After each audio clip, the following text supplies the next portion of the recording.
Today's guest on Zestology had the #1 book on Amazon. In all categories, the #1 book on Amazon. Admittedly, it was only for 2 days, but it's still pretty impressive. Welcome to the podcast all about energy, vitality and motivation. This is Zestology. I'm Tony Whiten.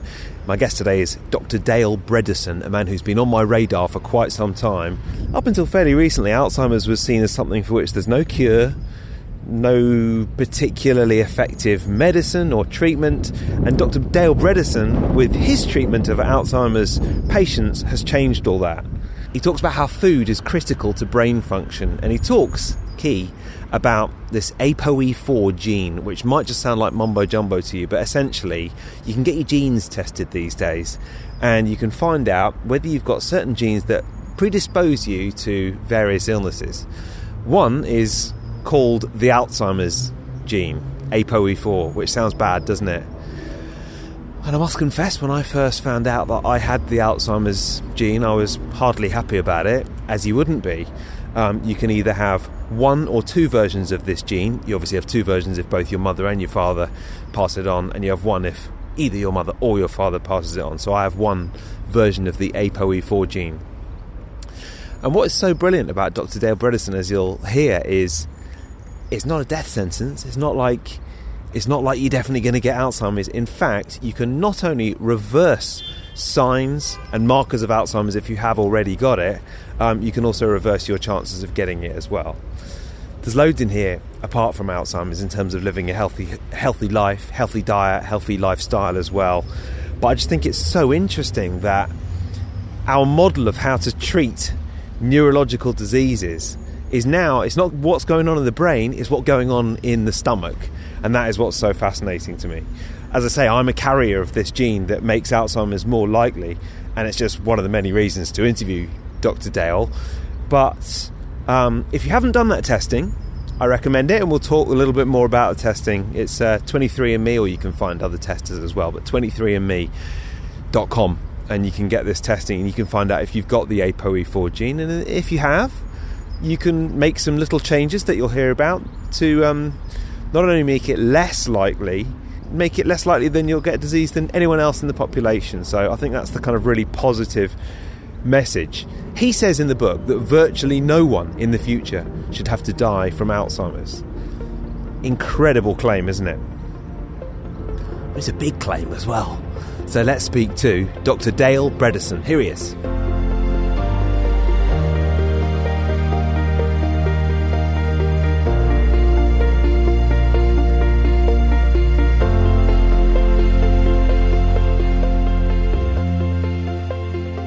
Right, we're recording. Dale, how are you doing? Fine. Thanks for having me on, Tony. Yeah, Dale, thank you for coming on. I've really been looking forward from a personal perspective to talk to you. My first question is, how much, maybe a percentage, is Alzheimer's within our control? Yeah, it is somewhere around 80% within our control, because if you look at the genetics, only 5% of people who develop Alzheimer's truly have so-called familial Alzheimer's disease, where it's a specific gene and it has 100% penetrance. So in other words, that everybody who has that is going to get it. Even those people we may be able to have an impact on, and we're working with some of them now. But for the rest of us, for the 95% who will develop this because of so-called sporadic Alzheimer's disease, there is a tremendous number of things that you can actually control. So I would say 80% is conservative. It may be more than that. There is a tremendous amount that is impacting us that is non-genetic. And, I always like to think, a lot of people are well into their health and healthy living who listening to this podcast, and they'll be kind of down with what you're saying, and there'll be other people who dabble every once in a while and make one or two adjustments, and they'll say, hang on a second, you're saying that 80% of Alzheimer's is within our control. That's absolutely extraordinary. It's not what we're taught or what we learn or what we think about this. Right. This is an interesting time because there is controversy. even as studies are coming out showing that you can prevent this illness, and we were the first to publish that you can actually reverse the problems back in 2014 and then follow up in 2016. We're seeing it now. We have over 2,000 patients on the protocol. We've trained over 1,000 physicians from 10 different countries and all over the U.S. Even as all of this is appearing, people are sitting there and not wanting to move and saying, no, there's nothing you can do about it. So in fact, they're ignoring the data. The data are showing that, in fact, there is a tremendous amount. And so all of us should be addressing this. We recommend that just as people know that as they hit 50, they should have a colonoscopy, if they're over 45, they should have a cognoscopy. That is to say, they should be looking at where they stand with respect to their Alzheimer's risk factors. Yeah. And what do you mean by cognoscopy? What actually could they do? I've done the 23andMe test, and you might guess that I had one of the genes, which is kind of sometimes in slang terms known as the Alzheimer's gene, which is why I've kind of delved into this a bit. Is that one of the things that you'd recommend? That's one of several things, exactly. So, it's important to point out that dementia has become the number one cause of death in the UK. It has now passed cancer and passed heart disease. So this is a huge issue, and it's why all of us should be checked because, again, there is a tremendous amount that can be done about it. This is the surprise. And, if you take a step back and look at, what do the doctors do? What do we do for patients? In fact, we've made a fundamental error over the years. When I was a little boy, there was a guy who used to tell everybody, I'm working on my second $1 billion. And everybody would say, well, wow, that's amazing. He'd say, yeah, the first one was too hard, so I gave up on that, and I decided just to focus on the second. And this is exactly what the doctors have done. They've said it's too hard to understand what causes Alzheimer's. So let's just look at making drugs to cure it. Well, it doesn't really help because if you don't understand what's causing it, you don't know what to do to develop something that actually makes it better. So what we've spent the last 30 years looking at is what are the underlying mechanisms? What actually causes it? And what we found is that there are essentially 4 major subtypes. It's not one disease. There is a type 1 that's inflammatory. There is a type 2 that's atrophic from decrease in nutrients and trophic factors and hormones. There's a type 1.5 that has a little of both of those, which is actually from too many simple carbohydrates that cause insulin resistance. And then there's a type 3, which is actually from exposure to toxins. And none of these things is typically checked when you go into a center. So again, they try to treat blindly. Now, you brought up the critical genetic piece. Yeah. Which, importantly, is a risk factor, but it's not your fate. It's just a risk. So if you have 0 copies of ApoE4, and that represents about 50% of the population or so, then it'll actually a little more than 50% of the population because a single copy is about 75 million Americans, about a quarter of the population. And Dave, can I just interrupt for one sec? Basically, what happens is you can do a gene test and it tells you all sorts of genes that you might have from your mother, your father, or both. And one of the things you can find out is the ApoE4 gene, which is most closely linked to Alzheimer's. Right, and it's the most common one. So if you have 0 copies, your chance during your lifetime of developing Alzheimer's is about 9%, about 1 in 11. It's not 0, but it's not very high. If you have a single copy, your chance is about 30% during your lifetime. If you have 2 copies, it's over 50%, and in some people approaches 90%. So most likely you will develop Alzheimer's if you have 2 copies. Now, in the U.S., out of the about 320 million living Americans, 75 million have a single copy, 7 million have 2 copies. The vast majority of them don't know it. So the important thing now is to check this It used to be said you don't want to check it because there's nothing you can do about it. That's turned out to be incorrect. There's a lot you can do about it. And so when you get your cognoscopy, you say, look, I found out I have a single copy. I want to make sure that I never get this disease. Then you want to know a series of blood tests. So you want to know your HSCRP, for example, which tells you, do you have ongoing inflammation? It's subtle. You may not have any symptoms, but it is increasing your risk for Alzheimer's. And if you remove that as a risk factor, you will decrease your risk of Alzheimer's disease. Second thing, you want to know your fasting insulin. For example, you want to know if your fasting insulin is high. If so, you have insulin resistance and you are at higher risk for developing Alzheimer's disease. You want to know your status with respect to nutrients and hormones. For example, if your vitamin D is very low, you have an increased risk for developing Alzheimer's. These are all addressable risk factors. You want to know your toxin status.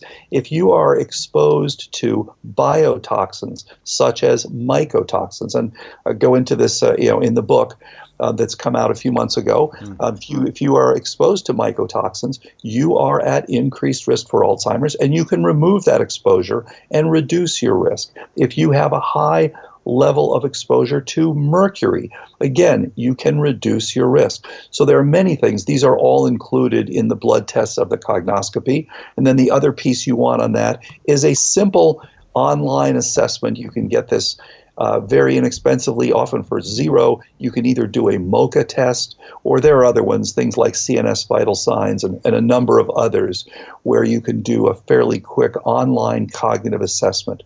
So with that combination, you can tell where you stand, and you can then generate an initial response to that. Because I know, I obviously have, so I had one of those genes. So the stats would say that I would stand about a 30% chance of developing Alzheimer's during my life. And I mean, the initial reaction when you find that out is like, oh, great. And I guess a lot of people actually might almost not want to know. And so that's what happened initially. People said, I simply don't want to know because there's nothing I can do about it. We encourage everybody to find out, because here's the reality. Alzheimer's should be and can be a rare disease. It's the third leading cause of death in the United States right now, so it's a very common cause of death. But again, it's because we are all not recognizing our own risk factors and continuing to have exposure to these risk factors. That's the reason it's so common. Yeah, it really is astonishing that that we can do so much about it. And even I totally buy into your stuff. And as you know, I tracked you down because I've been reading your protocol online and everything else. I know you've been using your protocol with people who are at risk of Alzheimer's and already have developed some kind of cognitive disease or illness. Perhaps just before we go into some of the things that people can do, tell me how you've seen it reverse in some people. Oh, I mean, we've seen unprecedented. We've published a number of these. We've published just the first 19. We're publishing another 50 now. But as I mentioned, there are over 2,000 people. And so we've had people, go back to work. We've had people who've increased their MOCA scores from, the teens to the high 20s. So these are things that, that haven't been seen before. What's a MOCA score? So that's Montreal Cognitive Assessment. Okay. It's a very typical one that's used to assess your status. The score goes from 0 to 30. 26 to 30 is considered normal. So, for example, we just had a person go from 17 to 27. 17 is full-blown Alzheimer's. It's not so-called mild cognitive impairment. So this was a patient of yours that had mild cognitive Alzheimer's, and then you started working with your protocol, and they've just massively got better cognitively. Yes, and actually this is a patient who came to one of the physicians we had trained and followed. And this patient actually went back and regained their driver's license and regained their ability to interact with their family, et cetera. So these are sorts of things that are becoming and more commonplace as you actually attack the root causes of the illness. And again, this is something that has been called functional medicine or integrative medicine, attacking the root cause instead of trying to use a drug to fool the physiological system. And I feel like congratulations are in order, Dale, because I know you had the #1 book in the world for 2 days, beating Hillary Clinton and Oprah, which means you must be about to run for president. But that's very impressive. Congratulations. I suppose it shows just how many people this issue affects. And at the time I was on Dr. Oz, that sort of thing. So yes, some of it was certainly owing to that exposure. But yes, people are interested in this area because it affects so many of us, and everybody knows somebody who has cognitive decline. And unfortunately, as you know, it's been said that everybody knows a cancer survivor, nobody knows an Alzheimer's survivor. So we're seeing the first ones now. In fact, we're seeing the first Alzheimer's survivors and the people who are actually doing better, improving. And then the most important thing of all is that they are sustaining the improvement. Because when you actually get at what's causing it, when the people improve, because you've now removed the cause, now these people sustain their improvement. We have actually the first person is just finishing her 6th year on the protocol and has sustained her improvement beautifully. Interestingly, she went off the program 4 different times, and each time she got worse within 2 weeks and then went back on and got better. And it was because she was traveling and she ran out of some of the things, stuff like that. But again, if you do the right things, if you stay on the right program, you will sustain your improvement. So the first thing is you might do the genetic test. You might find out that you've got one of these or both of these genes, the ApoE4 gene. The first thing is not to panic, because there's plenty that Dr. Dale can tell you that you can do. And then it's to do some of those other tests that you might say, and then start implementing some of the strategies. And I know you've got some tests that you think are important, a lot of lifestyle strategies as well. Intermittent fasting is something that you're very keen on, isn't it, in terms of Alzheimer's? Yeah, and if I could just for a moment go back to what you just said about the testing. Yeah. So you're absolutely right. So in the way back in the 1950s, 1960s, most people didn't know their cholesterol. So yes, you can choose to stick your head in the sand and just say, I don't want to know, and just these things will come upon you. But we all recognize today it's important to know where you stand with respect to your cholesterol. If you're doing everything wrong, then you are putting yourself at increased risk for cardiovascular disease. This is no different. It's just that in the past, people haven't looked at this because they thought there was nothing you could do. So now this is no different than what we do with cardiovascular disease. There's a set of risk factors. We understand them. We can address them. We can get improvements. And of course, as Dean Ornish showed 30 years ago, you can actually improve cardiovascular disease, not just prevent it. You can actually reverse the plaquing in the arteries.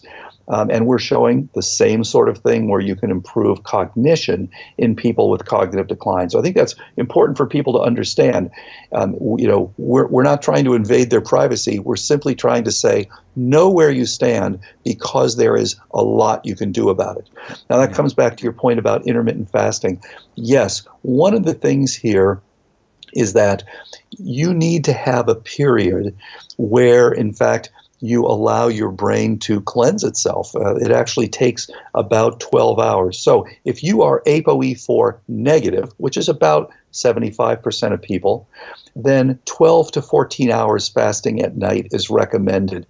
And during this time, for one thing, you put yourself into mild ketosis, and your brain actually functions better on mild ketosis. That's been published, that's been studied in Alzheimer's patients and people on the prevention side as well.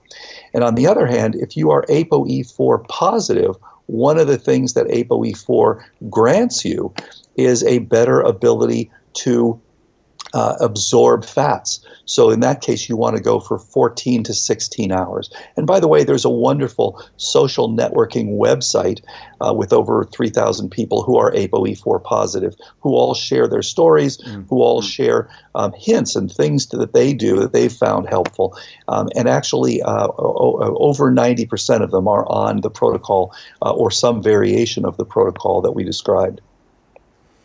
So, Okay, so we're doing that. And I was just quite interested what you said about the brain is kind of clean. Is it cleaning itself? What's exactly happening when you're fasting?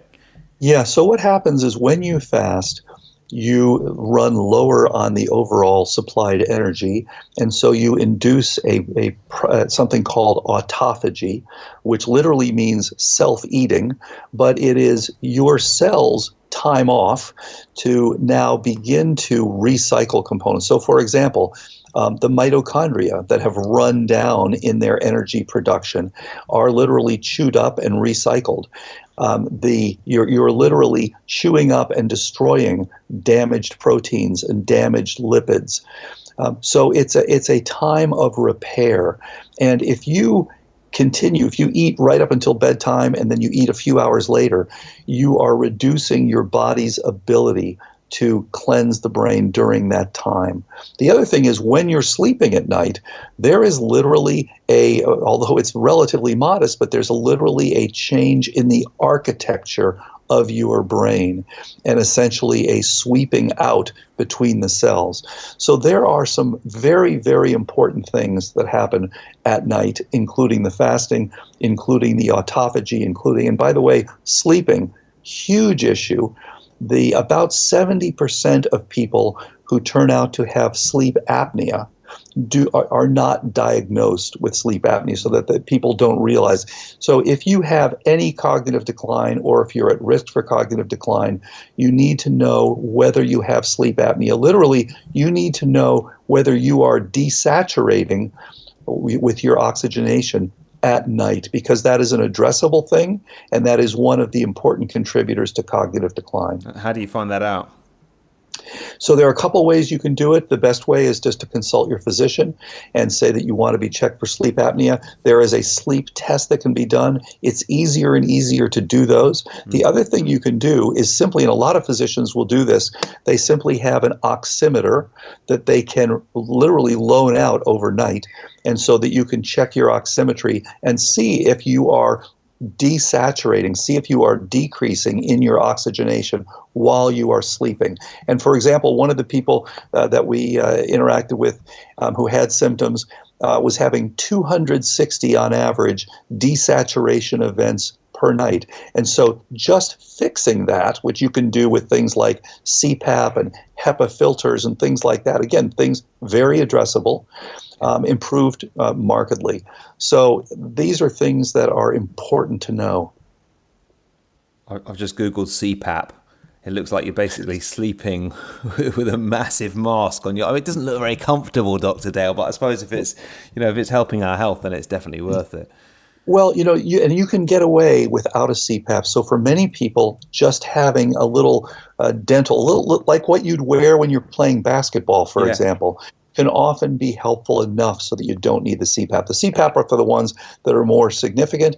But again, if you have the choice of dying of Alzheimer's disease or having CPAP, most people would at least try the CPAP. Absolutely, and I know HEPA filters are just air filters, aren't they? So that would be a great way to exactly. And again, many of us are living with particulates that are impacting our cognition, and by the way, impacting other things as well, such as vision. Yeah. So again, these are things that we often don't know about that are very helpful to find out about. Okay. Now the fasting thing, it's brilliant actually, because you tally up with a lot of other experts and guests that have been on my podcast who say that some form of fasting is good for, even if it's just 12, 14, 16 hours, is good for so many different things. It's great to hear you say that as well. But I've got a very important question to ask you about it, and that is, let's say you eat at 8 in the evening or something. That would mean 14 hours, and you're saying if you've got one ApoE4 gene, that would be pretty good, right? 14 hours?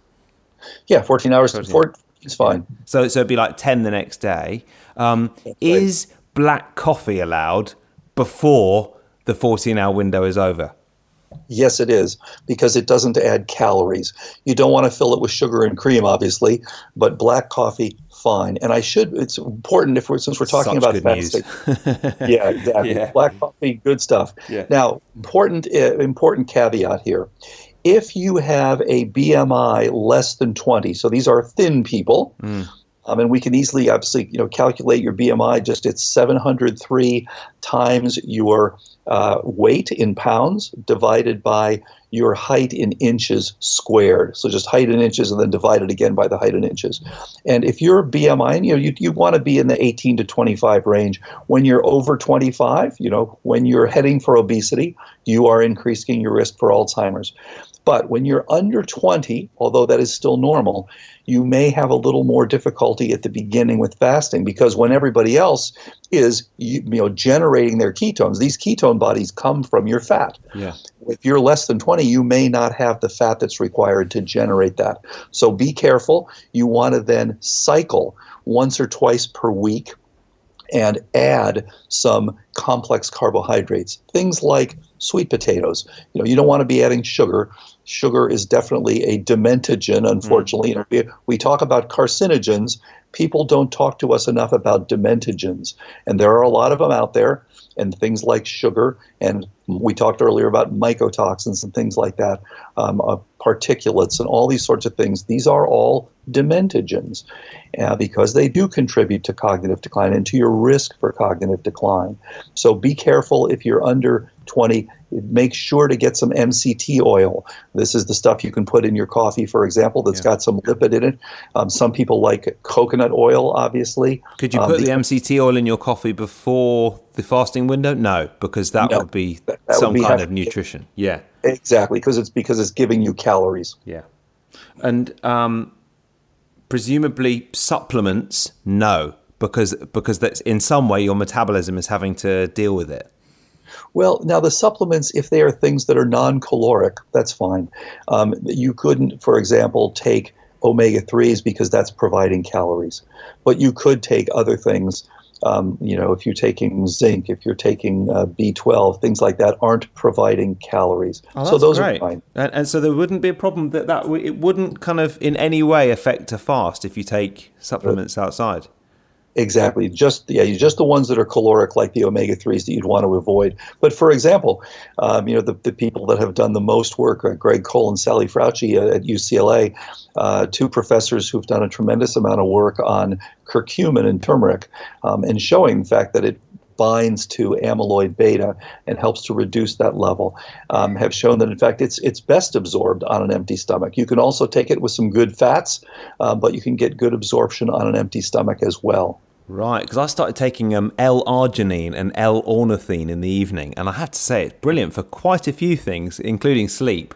But I was taking it with food because I didn't want to break my fast late in the evening. So that's excellent news. Exactly. Yeah. And then I know you've got lots of, there's quite a lot of things that you recommend, and we wouldn't have time to go into them all, but things like, it's the kind of thing that we know anyway, getting our sleep right and lining up our circadian rhythms so we're not going to bed at 4 o'clock in the morning. It's the kind of thing that we know works for us, but you have found that it actually reverses Alzheimer's. Well, there are a couple of keys here. One of them is we have, as a society, made assumptions over especially the last 100 years, that are simply incorrect. We've just assumed that it's fine to, live in moldy homes. It's fine to eat processed foods. It's fine to work late at night. It's fine to be exposed to, blue light late in the night. It's fine to eat simple carbohydrates, go from, 15 pounds of sugar per year to 150 pounds of sugar per year. All of these things are assumptions that have been made, and they've all turned out to be incorrect assumptions. The human body, unfortunately, as we've evolved, simply was not made to do this. So it's a little bit like telling people, yeah, it's fine to, jump out of a second-story window. You're probably going to be okay. Well, you might survive sometimes. You might break your leg at times. The problem is that with these complex chronic illnesses, be they Alzheimer's, cancer, cardiovascular disease, you don't feel the damage on a daily basis. Yeah. But over the years, it really takes its toll. So people routinely say to me, well, hey, sleeping better is not a cure for Alzheimer's. No, not by itself. But the point that we've made is if you're going to be successful against complex chronic illnesses, you need to ask what is causing them. So we spent many years looking at the molecular biology, looking at the things that are actually driving the neurodegenerative process. And when you do that, you see that there are dozens and dozens of these contributors. And as I mentioned in the book, we typically, for most people, we find between 10 and 25 contributors. So it's not one thing for most people. And therefore, you need to optimize each of these. And when I say optimize, I'm not talking about getting you to the bottom of what's called within normal limits, because it turns out that is suboptimal. So that even though your doctor tells you, oh yeah, you're within normal limits on homocysteine, it's 12. Yeah. Well, actually, the best study on that came out of the UK, showing that anything above 6 on your homocysteine is going to increase your likelihood of cognitive decline and actually brain atrophy. So I tell the patients that we're now going to treat you like a competitive athlete, because the numbers you currently have are not working for you, obviously. So we want to get your fasting glucose to where it's right, so it's below 90. We want to get your fasting insulin so that it's 5 or below. You can walk around with one of 12 and you'll be told it's, quote, within normal limits, but it is not optimal for your brain function, and that's important to understand. Yeah, interesting you mentioned homocysteine, because that was the thing that got me into this in the first place. I did a homocysteine test. It was very high.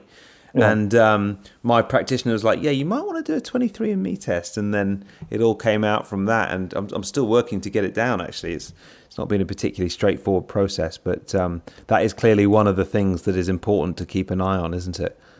It is. And, for the vast majority of people, simply taking the right forms of B12 and B6 and folate will be good enough to get the homocysteine down to 7 or below. For other people, as you said, you may need to add other things like trimethylglycine. You may need to reduce your consumption of methionine, for example. But for the vast majority of people, you can get it down without too much difficulty. Yeah, great. Well, and well, when I started taking methylated vitamins, I think because my body hadn't ever processed vitamins properly, it was like, whoa, and all the toxins started coming out at once. So I've done it much slower, and it feels great, I must say.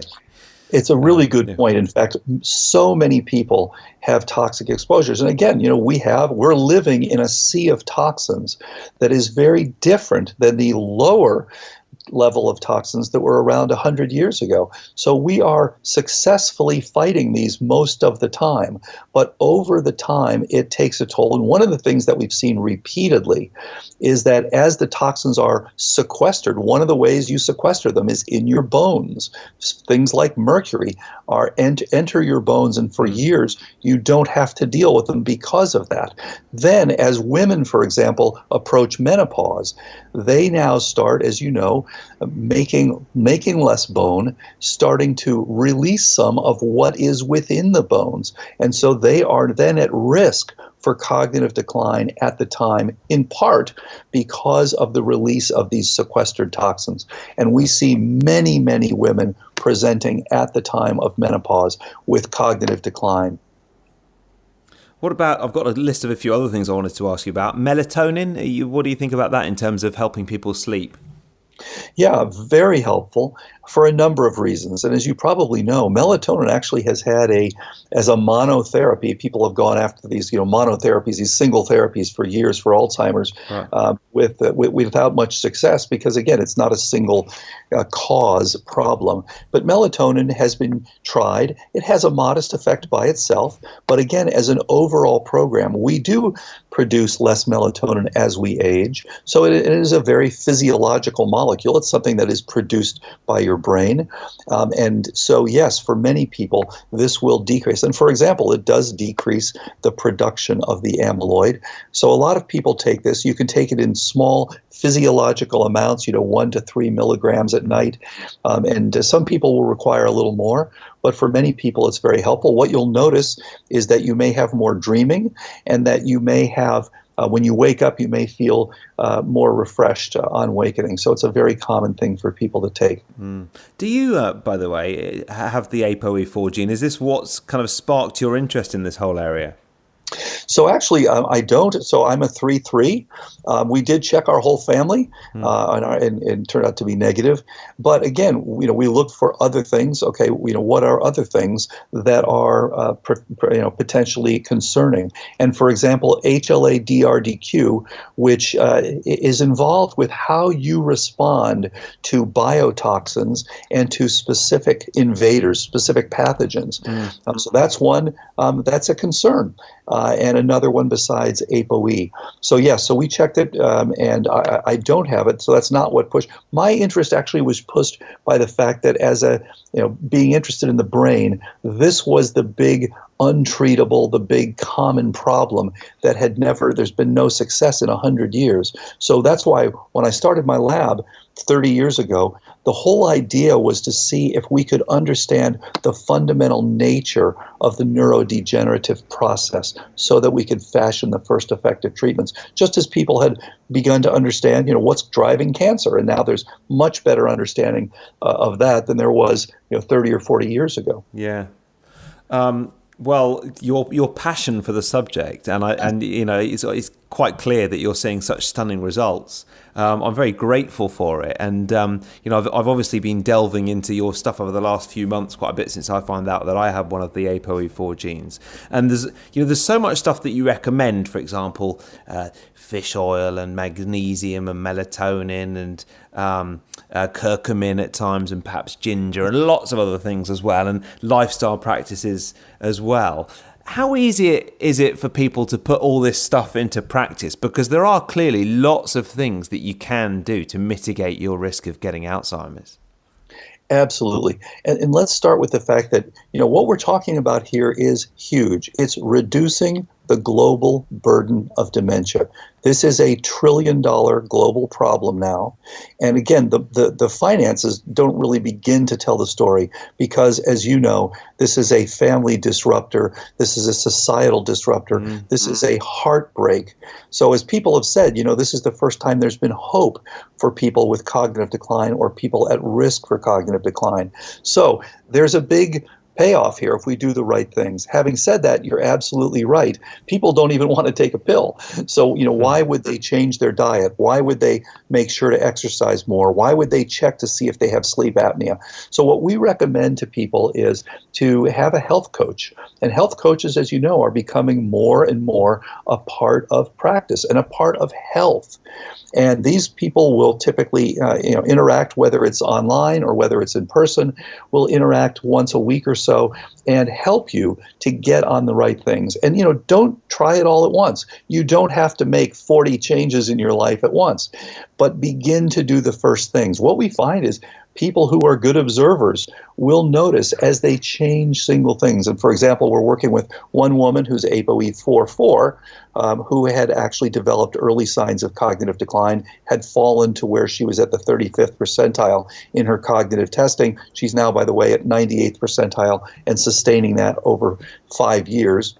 And as she started to change single things, initially just getting rid of the simple carbohydrates in her diet, fixing her sleep, then adding things like curcumin, adding things like some of the herbs like bacopa and ashwagandha.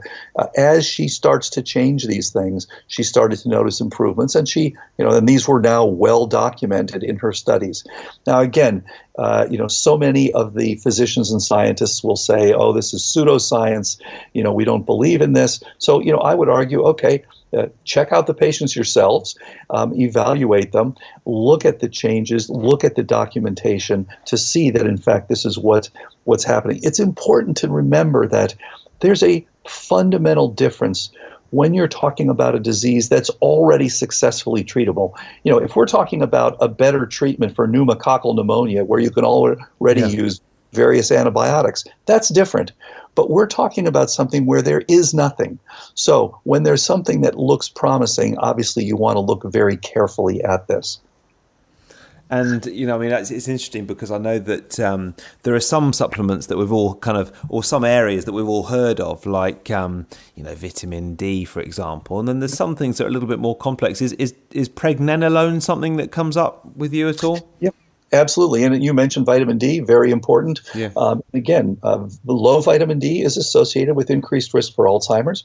SNPs in the vitamin D receptor, so in other words, changes in your genome, also associated with increased risk.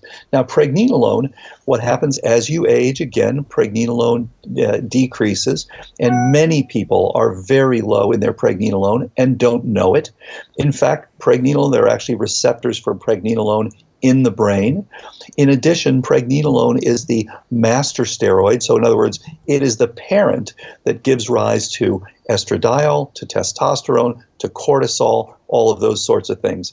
As we age, you can have something that's called pregnenolone steal, in which you do not have enough pregnenolone because it's going mostly to your stress pathways. And so many of us are stressed out all the time. Again, the human body was not meant to be in a state of stress 24/7. It was meant to have short periods of stress followed by longer periods without stress. And so again, we are living in a way that we are not designed to do, and that takes its toll on us, including running low on pregnenolone. Yeah. I actually asked because I did a pregnenolone test in the last couple of days. I'd never even heard of it before, but mine came up, well, apparently very low. So, yeah, I did the exact same thing. I went through a medical internship where we were up 3 and 4 nights in a row. So we would be up, more than 24 hours in a row, and just, destroyed my ability to respond to stress. And as so many of us do. So when I checked my pregnenolone when I was in my 50s, it was less than 10. It was basically 0. So I was low on pregnenolone, and so I've had to replace that and basically get myself back into a functional adrenal system. Right. And is that? I mean, it's not a. Is it a chemical that you're taking, or is it naturally sourced if you take pregnenolone? So actually, you can do it a couple different ways. So yeah, I am taking just standard pregnenolone, small amounts, very small amounts you have to take. Yeah. But you can also heal your adrenals over time, and people take things like rhodiola and get on a lower stress lifestyle, and multiple things you can do. And then there are specific things you can take to heal, that. And there are, specific minerals, supplements, and things like that. And then even things like meditation. And again, as someone trained as a neuroscientist 15 years ago, I would have laughed at the idea that I was telling people you need to do meditation and you need to have joy in your life, you need to reduce your stress, you need to take supplements. I mean, I thought all that stuff was complete hogwash, and that's the way I was trained in medical school. But I cannot ignore published data. In fact, people who do transcendental meditation do have lower risk factors for cardiovascular disease, better blood pressure profiles, and enhanced neuroplasticity. So, in fact, the data are there. Wow. That's so exciting. Dale, something I ask everyone is, what is one book that you'd recommend and one tip for living with more energy, vitality, and motivation? Yeah. So the one book I would recommend is The Toxin Solution by Dr. Joseph Pizzorno. It's an excellent book, just came out in 2017, and really shows the toxins we are all exposed to, how to find out what you're exposed to, how to deal with it before you have complex chronic illness, or even if you do have complex chronic illnesses. And as far as living tip, I think that if you're not if you're not really excited about what you're doing, then maybe you're doing the wrong thing. And find out the thing that you're really passionate about. I spent my life with running a laboratory looking at how the brain functions and how it degenerates. Frankly, I never thought we would actually see changes in humans. I thought I would die studying transgenic mice and cells dying in culture. But having seen people improve from something that was thought to be hopeless has been so exciting for us to see. And this is not to say that everybody does. The failures are tough, and we have to understand why for each person who hasn't succeeded. But for those who have, getting emails from the physicians, getting phone calls, getting the follow-ups, getting to see these people has been rewarding. It's been so rewarding. And so I would say to everybody, find that thing that makes you happy, find the thing that excites you, because it'll allow you, it gives you that desire then to do all the other things right and to make the behavioral changes that will literally save your life. Yeah, absolutely. I can hear the passion, Dale. Well, look, congratulations on a stunningly successful book. I know it came out kind of late last year, and there's so many reviews on Amazon. It was a New York Times bestseller for a few months. Is that right? Yeah, 5 months. Yeah. So congratulations on that. Where can people find out more about you and obviously buy the book and everything else? Yeah, you can get the book on Amazon, Barnes and Noble, any of these sorts of typical places that books are sold, and you can find out more. You can go onto the website. There's a website, drbredesen.com, or you can look at. I've got many articles that were published that are in the public domain, so you can simply do it. And there are lectures that are on YouTube and things like that, so you can look at all those things easily. Yeah, and thank you so much for your work and for all the knowledge you've dropped tonight. Today I've got just absolutely loads of things to act on, and from a personal level, I really appreciate it. All right, fantastic. Thanks so much, Tony. Thank you, Dale.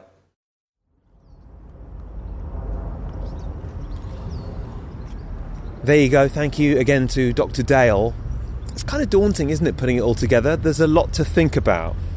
When you're working on something, all right, so you think you might have a slightly higher chance of getting some kind of disease like Alzheimer's or something else in the future. It's kind of daunting when you hear Dr. Dale and these other experts talk about all the different things that you've got to do.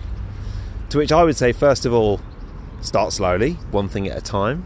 Little changes upon little changes. You can't do everything at once. But when you start to get used to one thing, then you can start the second thing. And the second thing I would say is get yourself a practitioner. And that's where next week's guest comes in, because I'm speaking to my personal practitioner. And Marek Doyle is my personal functional medicine practitioner, and he's helped me a lot with some of the stuff that we've talked about in today's podcast, and just other stuff that I want to work on. I don't know, I want more energy or whatever it might be. I'll talk to Marek about it, and he can help out. Very noisy motorbikes as I walk around London. Marek is my practitioner. He can help you put all this stuff together, fit all the pieces into the puzzle. And he's here next week on Zestology. That is pretty much it. Just before I go, as always, thank you for listening, and I'll see you next time.